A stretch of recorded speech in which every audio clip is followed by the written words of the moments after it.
আসসালামু আলাইকুম গাইস, আজকে আমি আপনাদের মাঝখানে নতুন একটা রেসিপি নিয়ে আসছি। কীভাবে আমসত্ত্ব বানানো যায় চলেন যাই রেসিপিটা আপনার সাথে শেয়ার করি। প্রথমে আমি কাঁচাগুলো আম পেড়ে নিয়েছি, পেড়ে নেওয়ার পর ভালো করে আমগুলো ছিলিয়ে নেব। ছিলিয়ে নেওয়ার পর কুচি কুচি করে কেটে নেব। কেটে ভালো করে ধুয়ে হাসলে চুলায় পরিমাণ মতো পানি দিয়ে ভালো করে নেড়ে চেড়ে 5 মিনিটের মতো ঢাকনা দিয়ে ঢেকে থবো। ঢেকে রাখার পর কতক্ষণ সিদ্ধ হয়ে গেলে নামিয়ে নেব। নামিয়ে নেওয়ার পরে ছাঁকনা দিয়ে চামচ দিয়ে ছেঁকে নেব। ছেঁকে নেওয়া শেষে ছাঁকনা হয়ে গেলে আমি চুলায় আগে থাকতে কড়াই বসিয়ে রাখছি, সেইখানে ঢেলে দেব। ঢেলে দেওয়ার পরে পরিমাণ মতো পানি দেব। পরিমাণ মতো পানি দিয়ে জাল দিতে থাকবো। দেওয়ার পরে যখন একটু উঠবে তখন পরিমাণ মতো হলুদ গুঁড়ো ও মরিচের গুঁড়ো দেব। দেওয়ার পরে পরিমাণ মতো লবণ দিয়ে নাড়াচাড়া করতে থাকবো।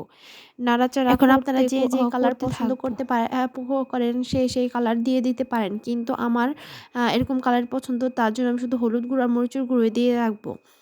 তারপরে ভালো করে নেড়ে চেড়ে নেব। যখন আস্তে আস্তে বলক উঠে যাবে তখন আবার ভালো করে নাড়াচাড়া করতে হবে যাতে নিচে ধরে না যায়। তারপরে আমাকে একটু ঘন করে নিতে হবে যাতে শুকাতে হয় সুবিধা হয়। তারপরে আস্তে আস্তে নাড়তে হবে। নাড়ার পরে আমি চিনি দিয়ে দেবো। এখন পরিমাণ মতো যে যেমন মিষ্টি বা টক খাবেন সেই রকমই দিবেন।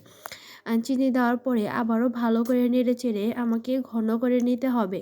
ঘন করে নিতে হবে, আবার দেখতে হবে নিচে যেন আবার ধরে না। তার 2 মিনিটের মতো নাড়াচাড়া করে আমি যে পাত্রে আমসত্ত্বগুলো নামাবো সেই পাত্রটা আমি গুছিয়ে নেব। পরিমাণ মতো তেল দিয়ে আমি পাত্রটা ভালো করে মুছে নেব। মুছে নেওয়ার পরে আমি রেখে দেব পাত্রটি। তারপরে আবার একটু নাড়াচাড়া করে আমি ঢেলে নেব সেই পাত্রে।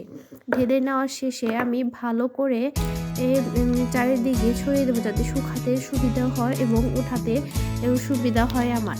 তার ঢালা শেষ হয়ে গেলে আমি পাত্রটি এক জায়গায় রেখে দেবো 5 মিনিটের মতো। রেখে দিয়ে তারপরে আমি পাত্রটি আরেকটি পাত্রে, আমার পাত্রে আমি 2 পাত্রে বানাবো দেখে আরেকটি পাত্রে দিয়ে দেবো। আরেকটি পাত্রে ঢেলেও সেই পাত্রেও সুন্দর করে আমি চারিদিকে করে নেব।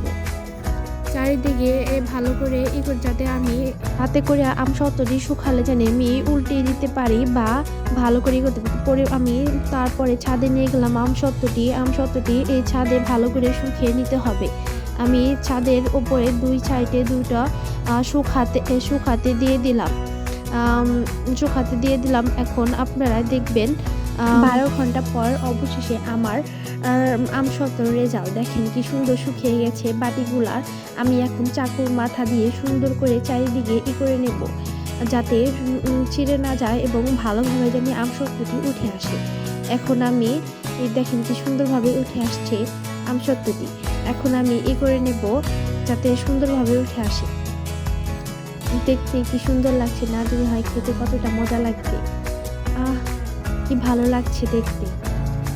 ফাইনালি গাইস দেখেন আমার আমসত্ত্ব রেজাল্ট কি সুন্দর হয়েছে। আমসত্ত্বটি আপনারা দেখতে পাচ্ছেন ফাইনালি রেজাল্ট দেখেন আপনারা কত সুন্দর হয়েছে। আপনারা যদি এরকম সুন্দর সুন্দর রেসিপি পেতে চান তাহলে প্লিজ আমার আইডিটা একটু সাবস্ক্রাইব করে দেন আর নিউ রেসিপি পাবেন। ধন্যবাদ। আসসালামু আলাইকুম। খুদা হাফেজ।